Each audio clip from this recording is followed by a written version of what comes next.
Standing in front of my mailbox in the lobby of my building, I pause and wonder what I'll find. Putting the key into the lock and slowly turning it to the right, I hear the lock disengage. I hold my breath, carefully open the door, pull out the contents, flip through the discount mailers, catalogs, bills that need to be paid until I see it. A gleaming white envelope with a clear plastic window that shows my name and address peeking through. I can't resist tearing it open because this magical envelope houses a residual check from my Verizon commercial. $2,500, a fortune. Grinning like the Cheshire cat, I do the happy dance. Thank you, thank you, thank you, Jesus. To my right, a woman I don't know is staring at me. I smile. She gazes blankly back at me, turns and heads outside. Yeah, I'm glad she's gone. At least I don't have to ride up in the elevator with her eyeing me suspiciously like I'm some evangelical Jesus freak. I wish I could have said, "Lady, you may think I'm crazy. I'm not." I too was skeptical, even scornful. You see, about a year ago, an actor friend of mine invited me to her apartment for a little dinner party and a viewing of the recently released DVD of The Secret.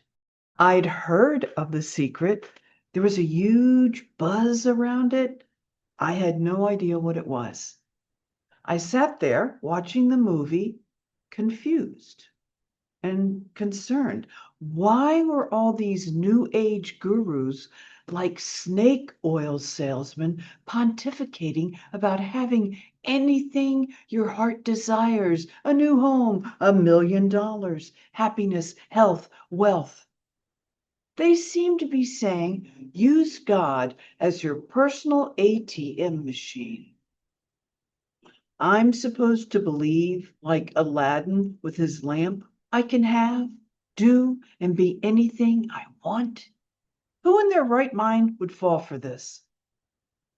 Desperate people. That's who. Then I remember about 9 years ago watching Jim Carrey on Oprah. He talked about being a poor, struggling comic living in LA. Every night he'd go up to the Hollywood Hills, stare at the Hollywood sign, and visualize his future. He'd imagine directors being interested in him and people he respected telling him they liked his work. In 1990, he wrote a check to himself for $10 million for acting services rendered and dated it Thanksgiving 1995. He put that check in his wallet, and just before Thanksgiving of 1995, he was cast in the movie Dumb and Dumber and was paid $10 million. Go figure. Could Jim Carrey be doing The Secret? Somehow, I find myself in Barnes and Noble, flipping through the pages of this miniature book, and even though I figure it's mumbo jumbo, I decide to investigate for myself. I purchase the book, take it home, read it, underline, highlight, take notes like I'm studying for a final exam. In a nutshell, it says the universe is governed by natural law. That natural law is called the law of attraction. The law of attraction brings the events, situations, and people into your life that match the frequency of your thoughts and feelings. According to its author, Rhonda Byrne, by using The Secret, you can attract better relationships, health, and wealth. The process goes like this: ask, believe, receive. She claims The Secret is based on Matthew 21:22. And all things whatsoever ye shall ask in prayer, believing, ye shall receive. I'm skeptical, but since I was recently let go from Law and Order, I figure can't hurt to do an experiment. The secret claims it's as easy to manifest $1 million as it is to manifest $100. I pull out my checkbook and try to write a check for $1 million. Yeah, I can't. It's absurd. Instead, I write myself a check for $100,000 for acting services rendered. If I put that check in my wallet like Jim did, I'll forget all about it. So I take the check, enlarge it, and tape it to the side of my bedside table. This way, it's the first and last thing I see every day. That night, I climb into bed, turn off the light, close my eyes. Time to visualize. I picture myself going to my mailbox and finding checks for lots of money. But I feel nothing. The secret says you must connect your wish with emotion. Emotion is the fuel that feeds your desire. Okay. I visualize myself opening my mailbox. Inside, I find envelopes filled with checks for $3,000, $5,000, $2,000. I'm so excited and filled with joy. I jump up and down. Thank you, thank you, thank you, Jesus. I'm not sure why I say this. My parents aren't religious.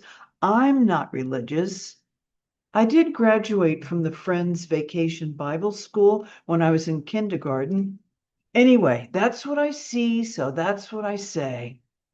I do this every night as I drift off to sleep and every morning as I come into consciousness. Jim Carrey told Oprah, "It's not easy. It takes time, energy, and focus." I visualized for months without any results. I'm contemplating giving up on this whole secret business when I get a call to do extra work on a Verizon commercial. We're driven to a lapsed shopping mall in New Jersey. Our holding area consists of two large open tents connected in the center, set up in the mostly deserted parking lot.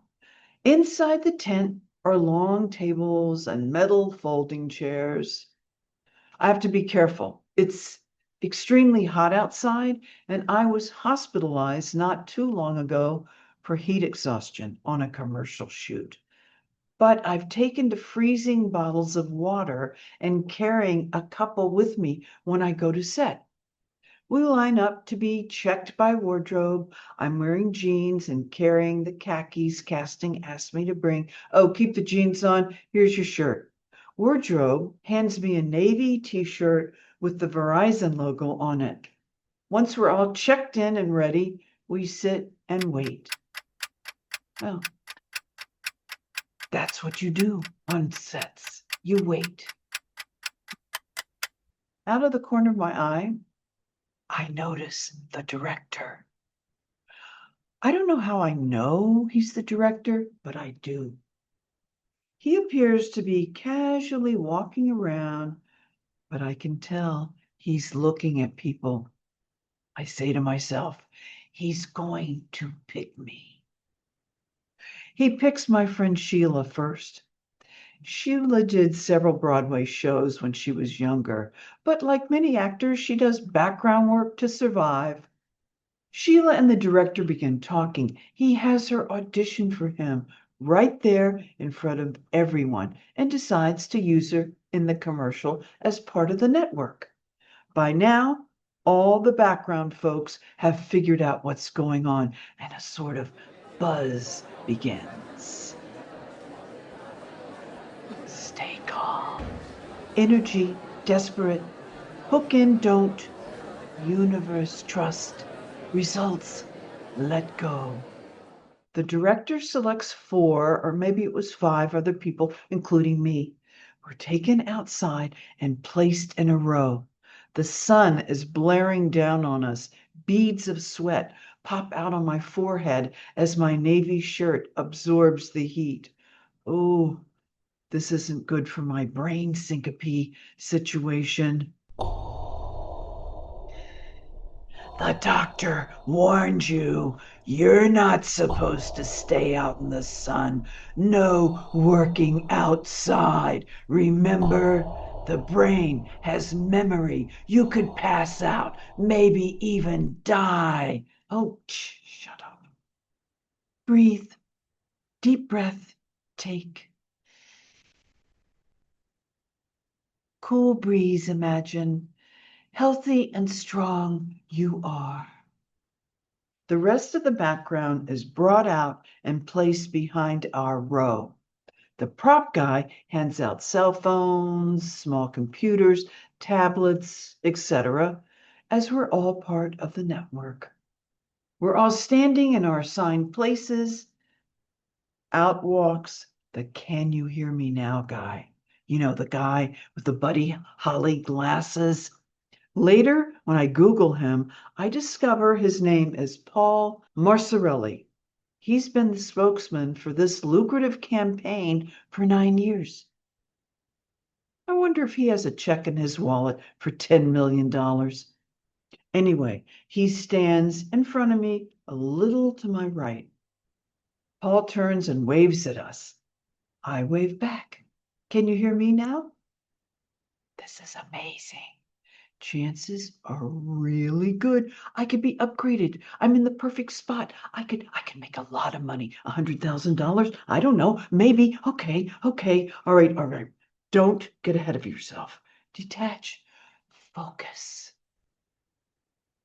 To be upgraded on a commercial, there are 3 criteria. 1, you must be in the foreground. Check. 2, you must be recognizable. I'm pretty sure that means at least 3 seconds of screen time. The camera is right in front of me. If I wanted, I could reach out and almost touch Paul. Yeah, I don't recommend that. 3, you must be demonstrating the product. I don't have a product. Nobody gave me a prop. Telephone, Verizon in pocket. I slowly remove my phone from my pocket and casually place it by my side. When they call rolling, I place my Verizon phone up to my ear and pantomime talking. Yes, ma'am. We're the #1 rated network in the nation. I'm not upgraded on set. My friend Sheila is. Somehow during the day, I learned this commercial will be running in the upcoming sweeps week. I set my VCR to the hugely popular Grey's Anatomy, figuring there's a good possibility they'll run this Verizon commercial. And they do. And there I am, not once, but twice. I raise my arms high in the air like a Baptist preacher on Sunday morning, do the happy dance around my living room. Thank you, Jesus.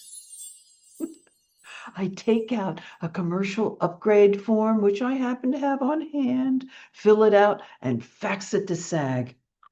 Every night and every morning, with renewed vigor, I visualize large checks in my mailbox.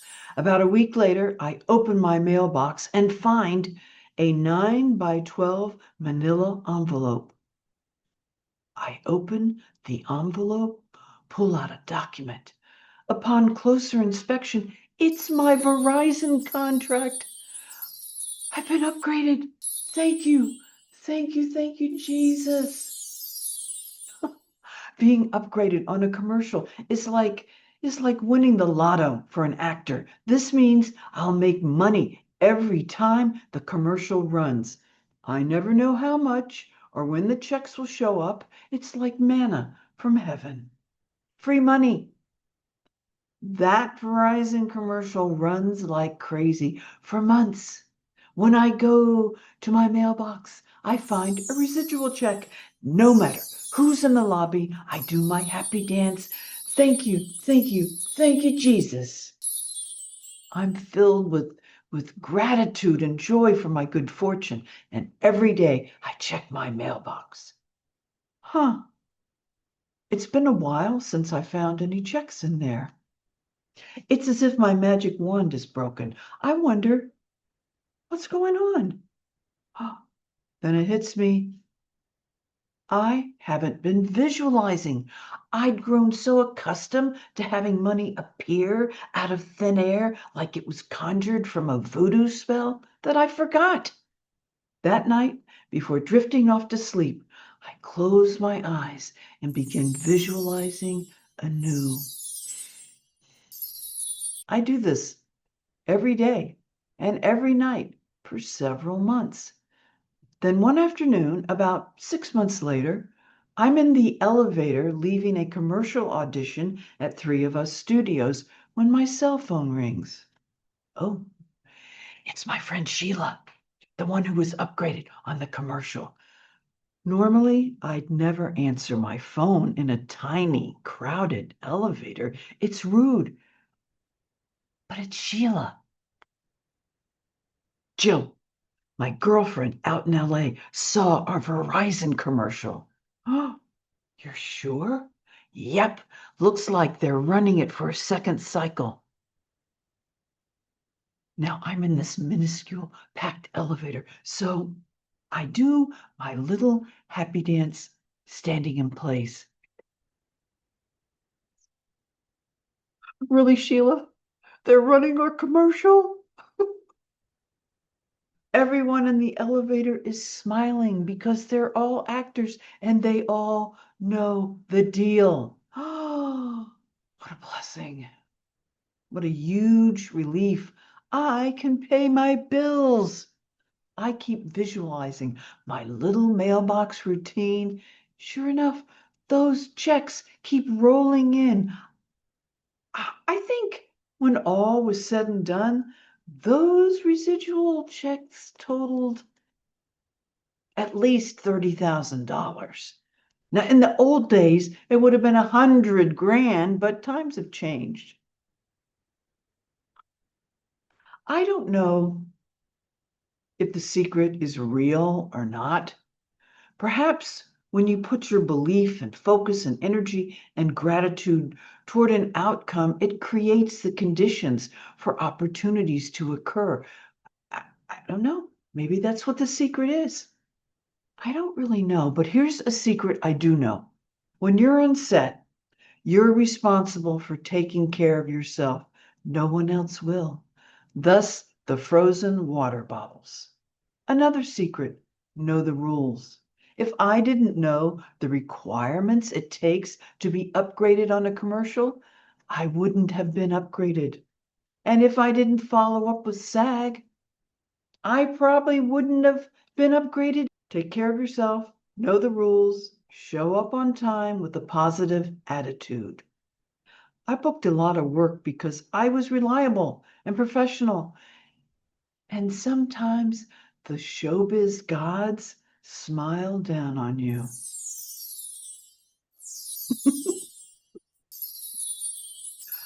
Thanks for watching, you guys. Thanks for being here. I so appreciate all your love and support of the channel. And please like, subscribe. It's free. Hit the notification button. Leave your questions and comments below. It really helps the channel. And I love reading and responding to your comments. I want to give a special shout out to everyone who bought me a coffee or special thanks. So thank you to Kevin K, Dorothy M, all my monthly subscribers. Thank you so much. And thank you to all the kitties named Poe who watched the channel. Who knew? And to all the other kitties too. Thank you. Okay, questions for you. Do you believe in the secret or the law of attraction? 2, have you ever manifested something that felt impossible? All right, questions and comments from viewers. Zazu Bombay. made a comment. I appreciate the recurring theme in your life/videos. Closing the door on something that has stopped working for you has always opened up a space for new ventures and creativity. I love that. I love that you picked that out. And it made me realize that too. So I appreciate that. Okay, Wayne J. Hi, Wayne. He wrote, Jill, do I ever know Sylvia Fay? She could be cold as ice on set. Yet she was okay to me. I didn't talk much to her. One of the busiest casting directors in New York City. That's true. Sylvia Fay was infamous. People were so afraid of her. But one time I was checking in for Law and Order, the mothership. She was there checking everybody in, which was highly unusual. That did not happen. And she could be really mean to people.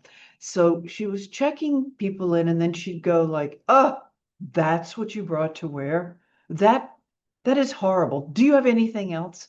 And the person would be like, "Oh, well, I," and they'd be so freaked out. And the person would walk away, and Sylvia would be like, she got such a kick out of it.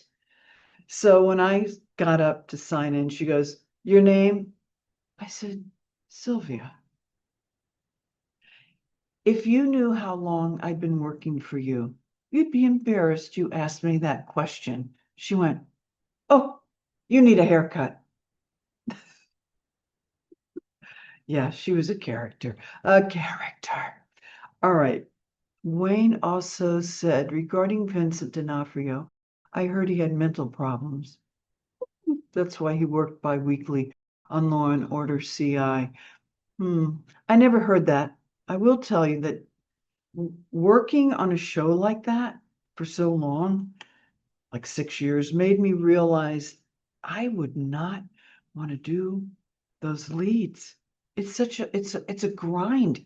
You have each episode is 8 days, and you're shooting 12 to 16 hours a day. You have to know all your lines. Sometimes you work inside, sometimes you work outside. You have wardrobe fittings. It is such a hard job, and there's so much pressure put on you. I mean, Vincent, sometimes he'd just get pissed. He'd walk off set or not show up at all. He was mean to certain actors. I was there one day when he was yelling and screaming at a female director. I was like, oh, it was not good. Sometimes he'd be like in LA and we'd show up for work and they'd say, "Oh, yeah, Vincent's, we can't work because he's still in LA." We're like, "Well, we don't care. We showed up, we get paid." But I was kind of afraid of him. I kept my distance most of the time. All right, ageism. Yeah, topic of ageism. Ageism is rampant in our culture, in most, if not all, businesses. Let's be honest. Except politics. It seems like if you're older, that's when you're in your prime in politics, when you're in your 50s and 60s. And then, you know, some of them just stay too long. They need to leave. Deb 7518 talked about ageism. She was a crew member on sets, also ageism when she worked in the restaurant business. She said, when in reality, late 40s or early 50s is when a woman can be most useful in many of the duties I performed. I agree. I don't know. I have a theory about that. Because women, as we age, we become more powerful as we get older, and we're capable of doing so much more. And we just have more confidence. And I was speaking with a friend of mine who was a higher up in corporate America. She told me that her boss, who was a guy, admitted during a meeting that he always hires women because they're better at their jobs, they're more reliable, they're more efficient, they never complain, and he could pay them less. I think that says it all. Oh, Maggie G brought up the movie The Bridges of Madison County because Meryl Streep was 40, Clint Eastwood was 65. Yeah, I had read the book, which I loved, and then I went to see the movie and I was a little horrified I just was like, Clint Eastwood? No, no, you should have gotten somebody younger. Now I'm being, but that's 25 years difference. That's Hollywood. Then there's Sally Field. She was in the movie Punchline with Tom Hanks. Now, she was 10 years older than Tom, but she played his girlfriend in Punchline, who was supposed to be older than him. And then 6 years later in Forrest Gump, she was 47. Tom was 37. She played his mother. Oh my God.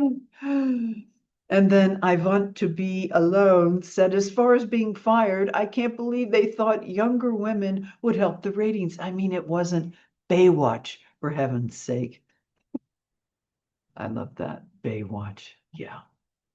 I Me Mine Who, this is very interesting, said SAG defines senior citizens as 40 years old. I'm not exaggerating. There is employment inequity in SAG if you look stereotypically like a little old lady or man after a certain point. But note, Jamie Lee Curtis announced she is slowly making the transition to getting out of the business because she did not wish to meet the same situation as what happened to her parents late in their careers.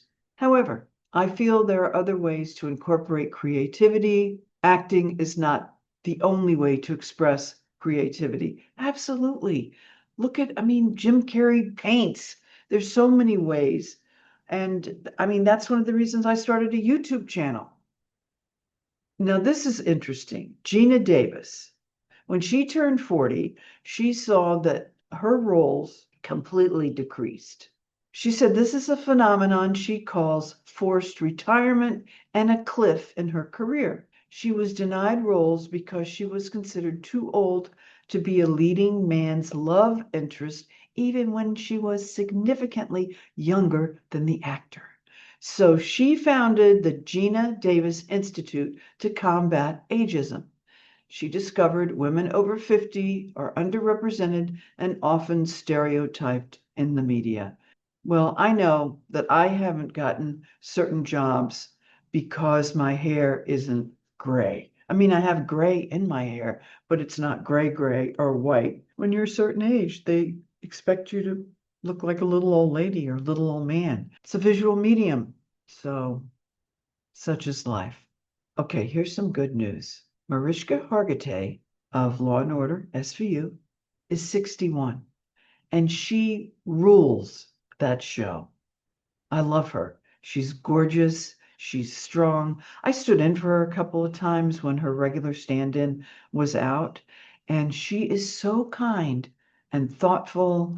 She's great. She's really a wonderful human being. What else? Oh, I want to thank you for all the suggestions that I got about my channel. And for now, I'm not going to do a second channel. That just seems way too much work. But I really, really appreciate all the suggestions regarding the political stuff, and I got a lot of great ones, and I just appreciate it so much, and I want to thank you for being here, and I'll see you next week. I love you guys. Keep the faith. Mwah.